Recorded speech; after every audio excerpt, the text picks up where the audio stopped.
నాయుడు అనే నేను ఈ ప్రకాశం జిల్లాలో ఆర్థోపెడిక్ సర్జన్గా 1994లో వైద్యం స్టార్ట్ చేశాను. హాస్పిటల్ ఎంతో మంది ప్రజలకు వైద్యం చేసి మంచి మనలో పొందాము.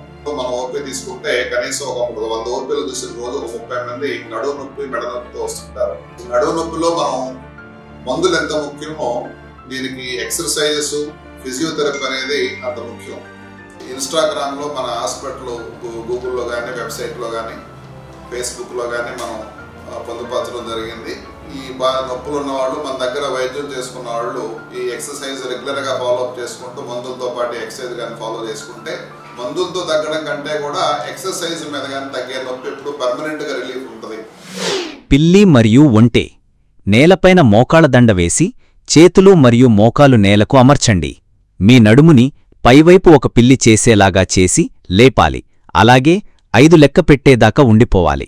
1 2 3 4 5. తిరిగి యథాస్థితికి రావాలి. మీ వీపుని గుంటపడ్డట్లుగా వంచి మీ పొట్టని నేలవైపుకు తొయ్యాలి. అలాగే 5 లెక్క పెట్టేదాకా ఉండిపోవాలి. 1 2 3 4 5.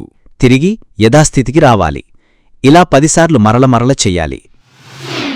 Back extension. బోర్లా పడుకోండి. మీ చేతులను మీ పక్కకు తుంటిని తాకేలా ఉంచాలి. మీ తలని మరియు భుజాలను చాపపై నుండి ఎంత ఎత్తువరకు మీకు సౌకర్యంగా ఉంటుందో అంత ఎత్తువరకు పైకెత్తాలి. అలాగే 5 లెక్క పెట్టే వరకు ఉండిపోవాలి. 1 2 3 4 5. తలని, భుజాలను కిందికి దించాలి. మీ భుజాల కండరాలను బిగిపట్టవద్దు. ఇలా 10 సార్లు మరల చెయ్యాలి. ప్రెస్అప్స్. మీ నడుము మరియు తుంటిని వదులుగా ఉంచి బోర్లా పడుకోవాలి. మీ చేతులను నేలకి అదిమిపెట్టి తుంటిని క్రిందనే ఉంచి మీ శరీర పైభాగం ఎంత వీలైతే అంత ఎత్తువరకు పైకి ఎత్తి అలాగే 5 లెక్క పెట్టే వరకు ఉండాలి. 1 2 3 4 5. తిరిగి యథాస్థితికి రావాలి.